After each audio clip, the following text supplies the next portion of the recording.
Public Sénat, avec le soutien de la Mutuelle nationale territoriale, la Mutuelle des agents des services publics locaux et Adviso Partners, cession, acquisition et transmission d'entreprises, nos territoires ont de la valeur, vous présente le Journal des territoires.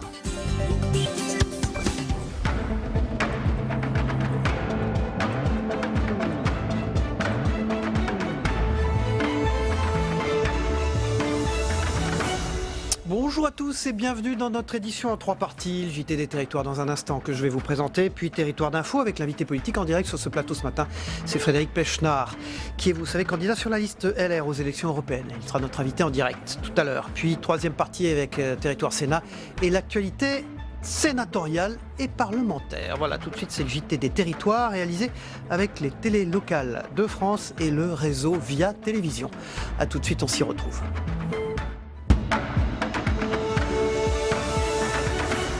On commence ce JT des territoires en Occitanie où les promesses de dons pour la rénovation de la cathédrale de Notre-Dame de Paris font grincer des dents. Certaines associations sont mécontentes. La présidente de la région Occitanie, Carole Delga, a répondu à la polémique après avoir été interpellée. Regardez ce reportage d'Anne-Sophie Pellegrini pour Via Occitanie, notre partenaire sur place. Notre-Dame de la Discorde. En Occitanie, les promesses de dons pour la rénovation de la cathédrale font grincer des dents certaines associations. A-t-on entendu Anne Hidalgo ou Valérie Pécresse faire des appels à la région Occitanie ou à Toulouse Métropole pour contribuer à Notre-Dame de Paris? Pas que je sache.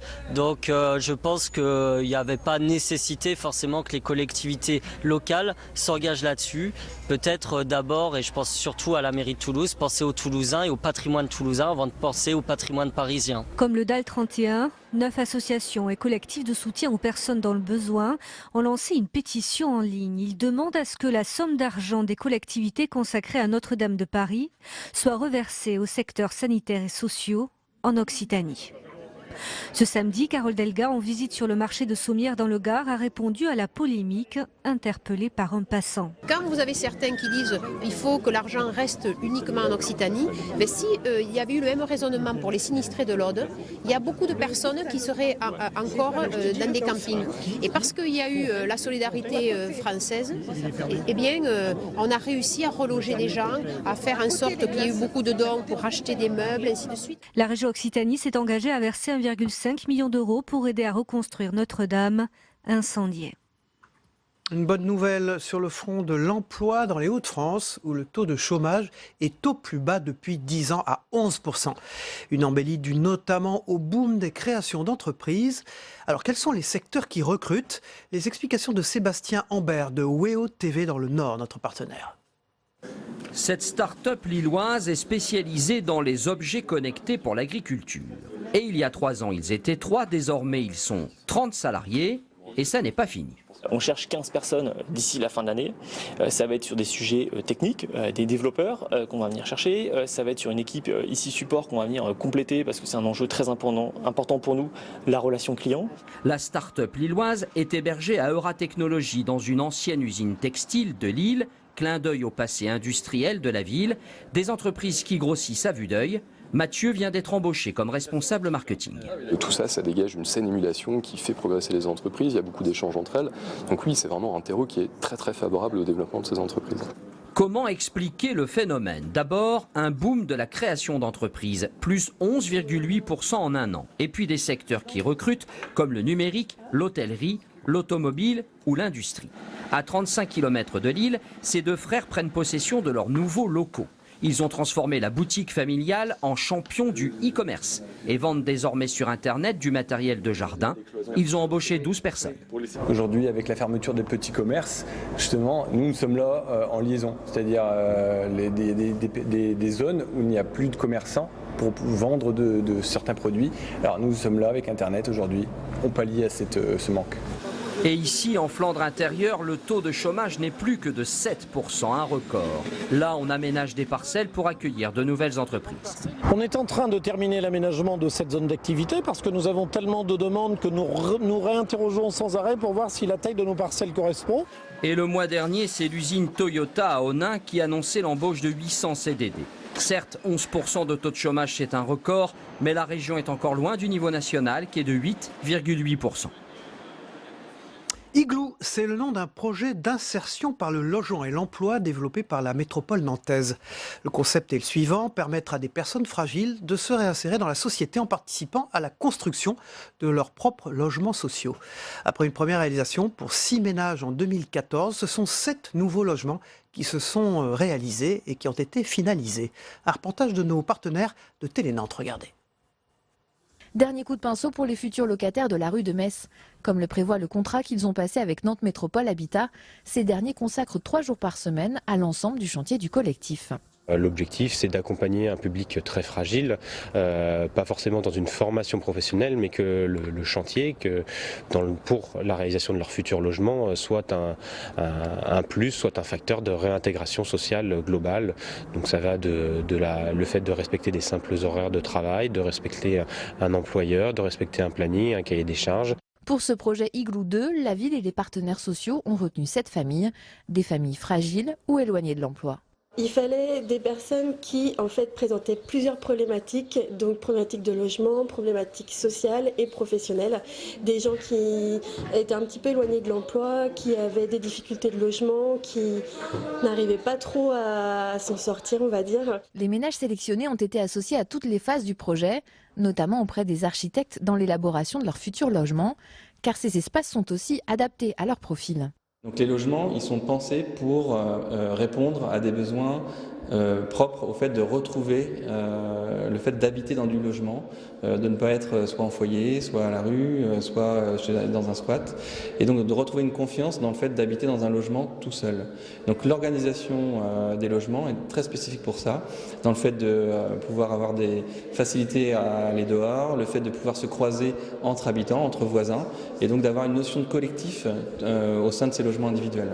Le coût de l'opération sur le volet construction est d'1 057 000 €, financé par Nantes Métropole Habitat, l'État et Nantes Métropole. À noter que cette démarche Igloo est amenée à se développer dans les années à venir. Et maintenant dans ce JT, quand artisanat et technologie fonctionnent ensemble. La Chambre des métiers de l'artisanat de la région Provence-Alpes-Côte d'Azur et la ville de Carros ont inauguré le nouvel espace Fab Lab dans la zone artisanale de la Grave.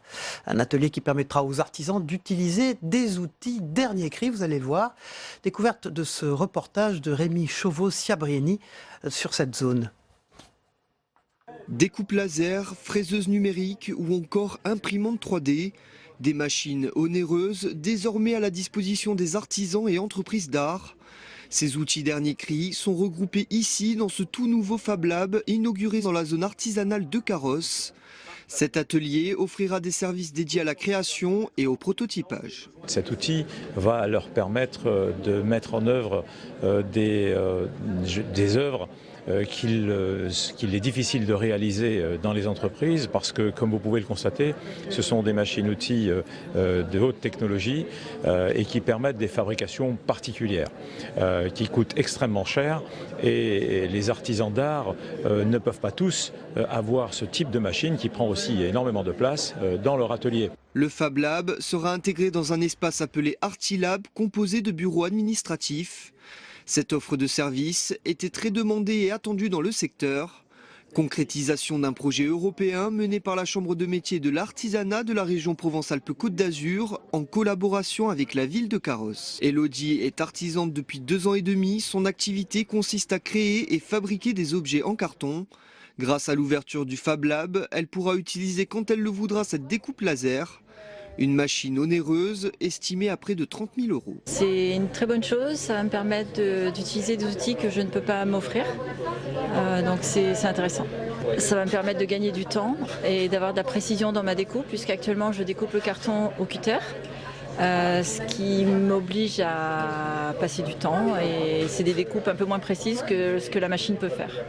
Donc ça va me faire gagner du temps et de la précision. Chaque jour, artisans ou entreprises seront renseignés par la Fab Manager du service, Elisabeth. Son rôle consiste à les aider dans leurs projets professionnels. Je permets aux gens de trouver des réponses à leurs questions, soit par rapport à un projet, une idée, concrétiser une idée, soit de croiser leurs compétences, c'est-à-dire de faire rencontrer les gens, de les mettre en réseau, d'échanger sur ce qu'ils ont envie de produire ou de prototyper. L'atelier Fab Lab est ouvert du lundi au vendredi. Une adhésion est possible à l'année, comptez 80 €. Les tarifs pour la location dépendent de la machine utilisée. Pour les outils numériques par exemple, comptez 2 à 8 € le quart d'heure. Voilà, reportage d'Azur TV présidé par Hervé Reynaud. On a beaucoup parlé de cette mesure phare voulue par le ministre de l'Éducation nationale Jean-Michel Blanquer.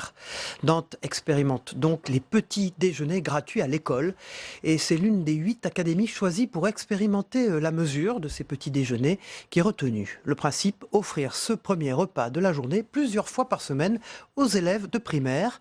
En Loire-Atlantique, 12 écoles sont concernées, dont l'établissement Jacques-Yves Cousteau à Marchecoul. Un reportage de Télé-Nantes, notre partenaire sur place.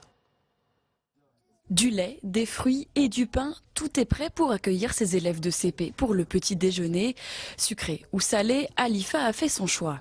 Des pommes et du pain et du beurre. Dans cette école primaire de Machecou, ce repas est proposé 2 fois par semaine pour les classes de CP, CE1 et CE2. En Loire-Atlantique, 12 établissements scolaires expérimentent depuis début avril l'opération petit déjeuner gratuit à l'école. L'État finance ces petits déjeuners gratuits, c'est mis en place en lien avec la ville et puis avec l'équipe dans les écoles. Ça s'adresse prioritairement à l'éducation prioritaire ou aux secteurs dans lesquels on a repéré qu'un certain nombre d'élèves ne prennent pas de petit déjeuner. Dans cette école, la directrice avait fait une enquête montrant que 60 élèves ne prenaient rien le matin. Un nombre important qui n'est pas sans conséquence. L'absence de petit déjeuner entraîne souvent un manque de concentration chez les élèves. L'objectif est surtout de sensibiliser les enfants par rapport à ce repas qui est le plus important de la journée et qui est important dans le sens où s'ils ne le prennent pas, eh bien, ils ne seront pas suffisamment attentifs en classe. Et leur apprendre aussi, parce qu'il y a un aspect pédagogique dans l'histoire, c'est qu'on les sensibilise aussi à l'équilibre alimentaire. Donc on travaille aussi en parallèle sur les groupes d'aliments et sur un petit déjeuner équilibré. Aujourd'hui à l'essai, cette initiative est appelée à se pérenniser durant la prochaine année scolaire. À terme, elle devrait bénéficier à 100 000 élèves sur l'ensemble du territoire national. Voilà, on poursuit ce JT des territoires avec les unes de la presse quotidienne régionale dans un tout petit instant.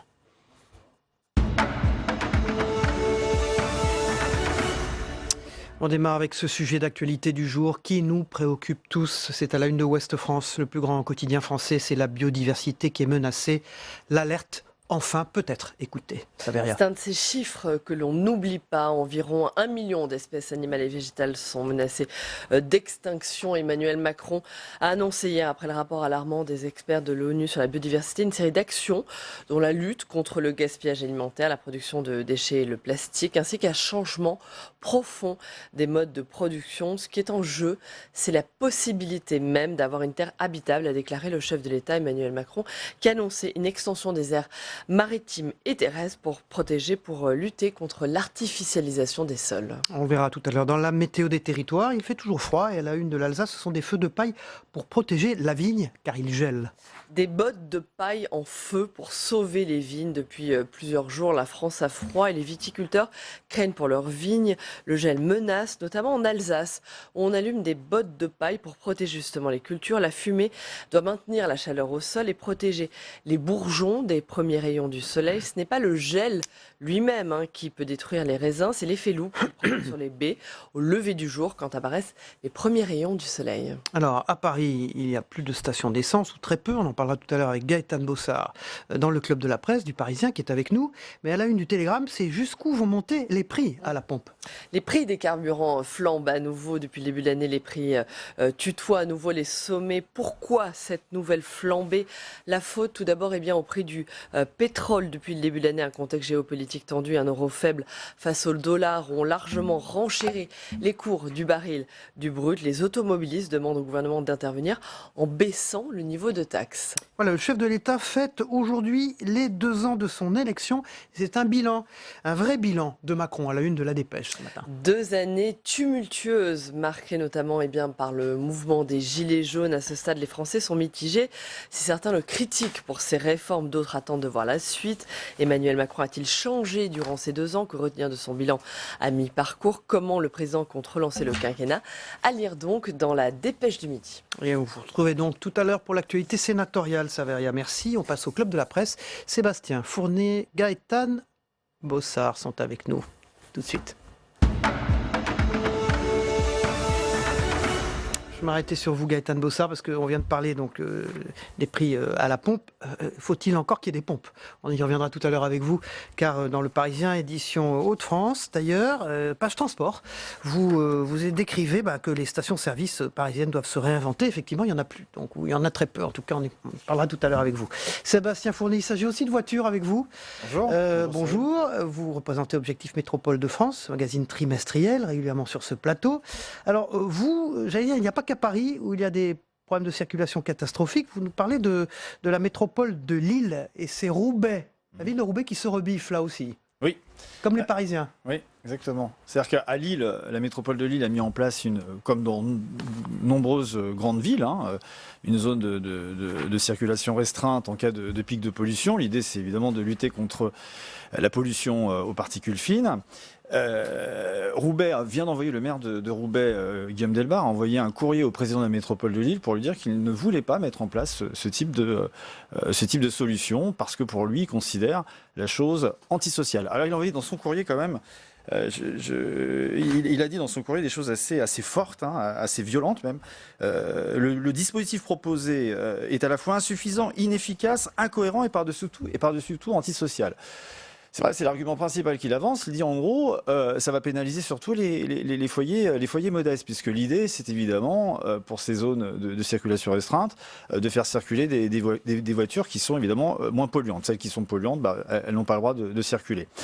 Donc il faut changer de véhicule et ça coûte de l'argent. À Roubaix, c'est vrai qu'il y a un taux de pauvreté très important, 43%, c'est pas rien, donc ça va coûter de l'argent.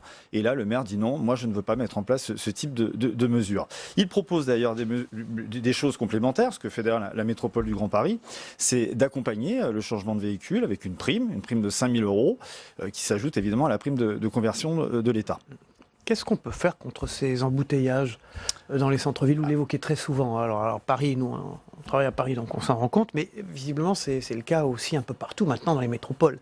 Il y a quoi? Il y a un combat entre les élus qui veulent rendre les villes plus propres, écologiquement plus propres, et puis les gens qui travaillent quand même encore avec les voitures et qui n'entendent pas qu'on leur réponde travailler avec les services de mobilité type bus, type métro quand il y en a, ou tramway. Il y a des gens qui veulent conserver leur voiture. Il y a des gens qui veulent conserver leur voiture et qui n'ont pas. Et à juste titre, non? Et qui n'ont pas d'autre choix. Qui n'ont pas d'autre choix que de se déplacer en voiture particulière. Quand vous avez, un emploi qui est situé à quand même quelques dizaines de kilomètres de votre domicile, où il n'y a pas spécialement un service de transport alternatif, c'est-à-dire des transports en commun, vous n'avez pas d'autre choix. Vous êtes obligé d'utiliser la voiture. Donc c'est vrai qu'il faut un accompagnement, mais il faut surtout développer au maximum, et c'est tout l'enjeu justement du grand débat, enfin du post-grand débat, des solutions qui doivent être mises en place dans les territoires pour avoir une offre de transport adaptée à la situation des territoires. Une question, ça va être long, cette transition entre ces villes qu'on veut plus propres, donc sans automobile, et puis ces nouveaux moyens de locomotion, de mobilité, comme on dit aujourd'hui? Ça peut être très long, parce que les infrastructures, c'est quand même des coûts. Aujourd'hui, c'est vrai que la ressource publique, elle est quand même moindre aujourd'hui.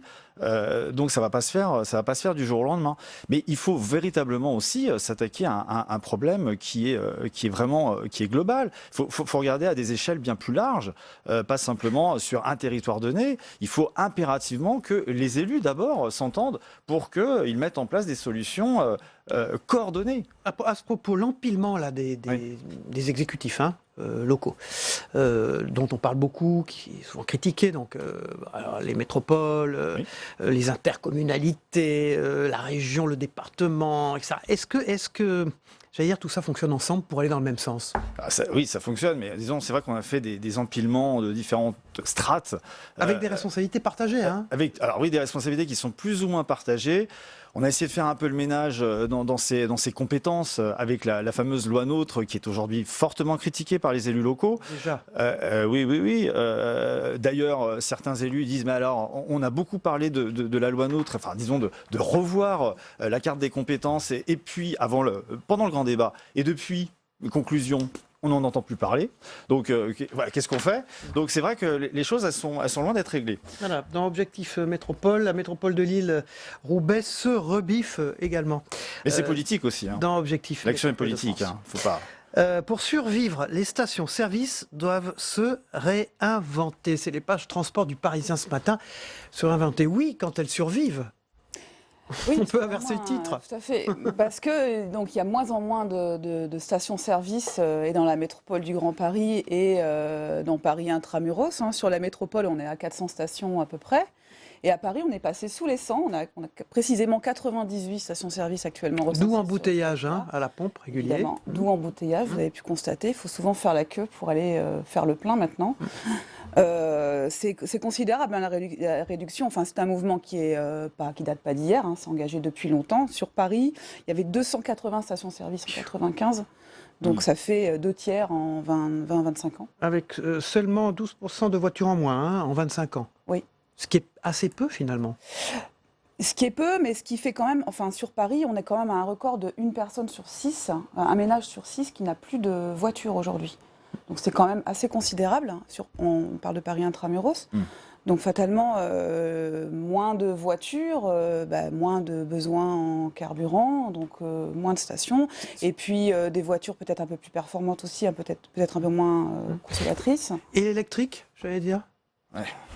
L'électrique, justement, ça fait partie de la manière de se réinventer. Oui, tout à fait. Ça coûte cher. Ouais, toutes ne sont pas convertibles en stations susceptibles de fournir des bornes électriques, mais une bonne partie le sont. Ça coûte cher, en effet, mais ça fait partie des pistes de réflexion. Là, en l'occurrence, ce qu'on publie, c'est une étude de la Pure qui préconise des solutions pour diversifier ces stations-service. Le carburant reste leur fondamental, évidemment.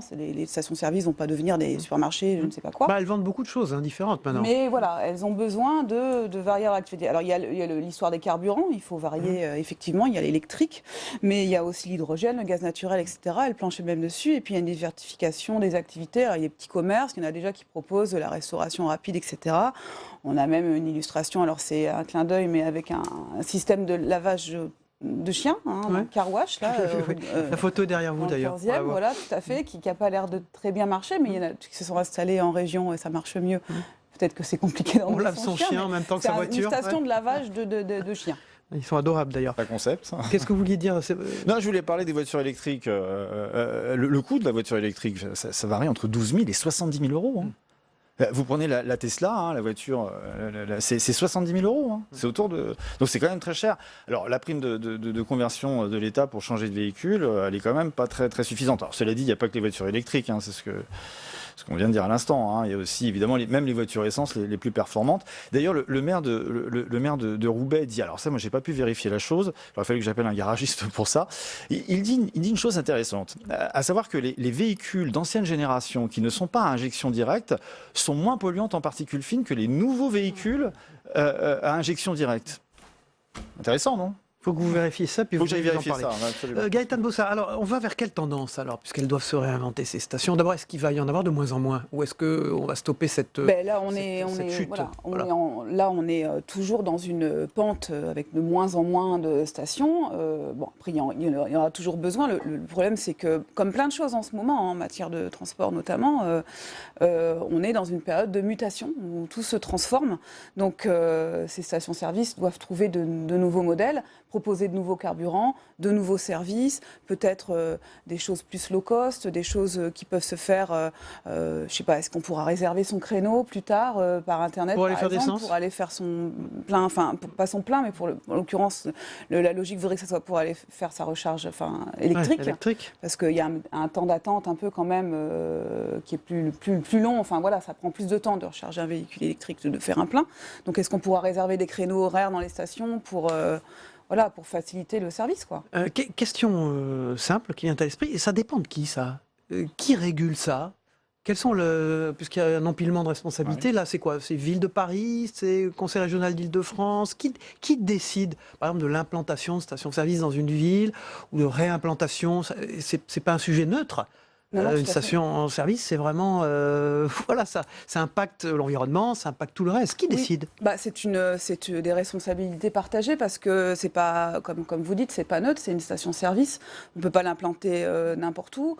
Il y a aussi l'histoire de l'environnement, des riverains, vous voyez où elles sont implantées. En général, les stations-service, en plus en pleine ville, ça passe moins également. On a vu en région parisienne, j'ai en mémoire une histoire à Antony, dans le sud des Hauts-de-Seine justement, où la fermeture d'une station-service réclamée depuis X temps par des riverains ils ont fait un pot de départ de la station-service qui a été fermée parce que ça générait des nuisances dont ils avaient ras-le-bol, quoi, concrètement.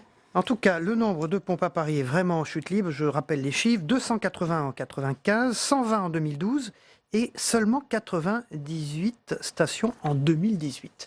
C'est dans Le Parisien aujourd'hui, dans les pages transport. Merci Gaëtan Bossard. Et dans Métropole Magazine, Objectif Métropole de France, c'est les aéroports, la carte maîtresse des territoires qui est à la une. Merci Sébastien Fournier. On voit d'ailleurs cette une à l'écran. Dans un instant, c'est la météo des territoires. Vous allez voir, ça se radoucit. On se retrouve juste après. La météo vous est présentée par l'Assemblée des départements de France.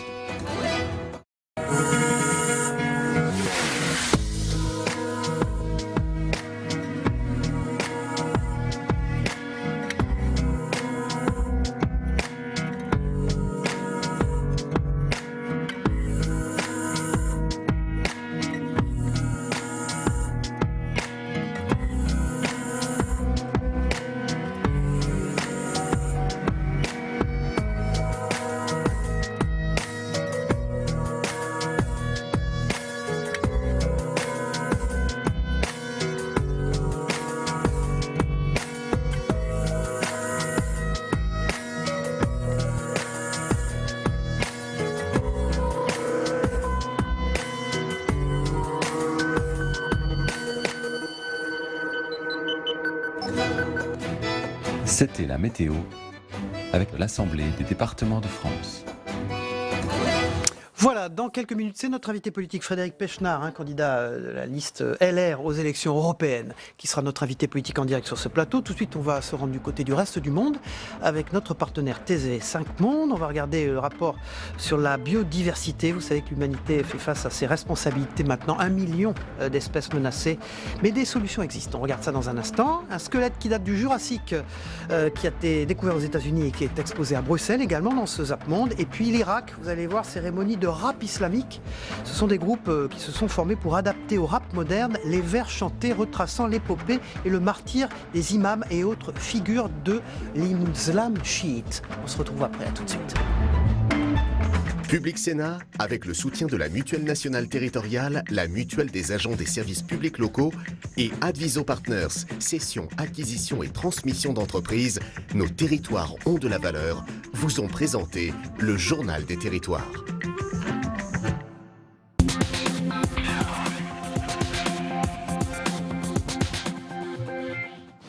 Jamais autant d'experts ne s'étaient penchés pendant aussi longtemps sur la survie de la biodiversité. 450 intervenants, 3 ans de travail et un constat sur la planète. Une espèce végétale ou animale sur 8 est menacée d'extinction. 5 facteurs expliquent cette menace. En tout premier lieu, l'agriculture intensive et la déforestation, la surexploitation des ressources, la pêche, les mines, mais aussi les dérèglements du climat, les pollutions et la prolifération d'espèces invasives. C'est une découverte rarissime, un squelette aux dimensions hors normes de l'un des plus gros prédateurs du Jurassique. Et c'est exceptionnel, il est particulièrement complet. C'est un grand prédateur qui fait environ 8 mètres de long et 3 mètres au garrot. Donc c'était vraiment le top prédateur du Jurassique. Et en plus, il est complet à environ 70%. Tout cela, les paléontologues ne le savaient pas encore quand ils ont découvert ces ossements il y a 5 ans dans l'ouest des États-Unis. C'est une tradition pour l'islam chiite. Psalmodier en se frappant la poitrine en rythme pour commémorer le deuil de l'imam Hussein. Une tradition modernisée par de jeunes Irakiens, rappeurs et pratiquants.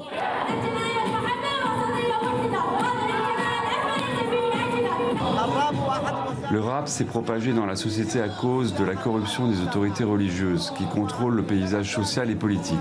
Un rap au flot rapide que les jeunes chiites irakiens ont découvert, comme ils le disent, par l'envahisseur américain pendant la guerre. Rue pavée en petite foulée, Anne Le Petit a toute la panoplie de l'adepte de la course à pied.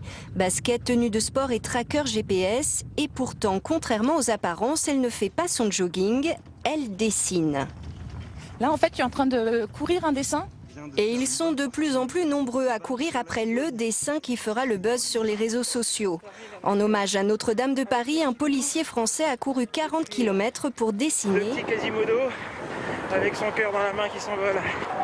Des œuvres plus ou moins sophistiquées qui fleurissent grâce au système de géolocalisation des applis de running et qui s'exposent sur Instagram, Pinterest ou Twitter. Mais sportif ne veut pas forcément dire artiste. Je vais retourner où j'étais parce que je suis en train de faire de la merde.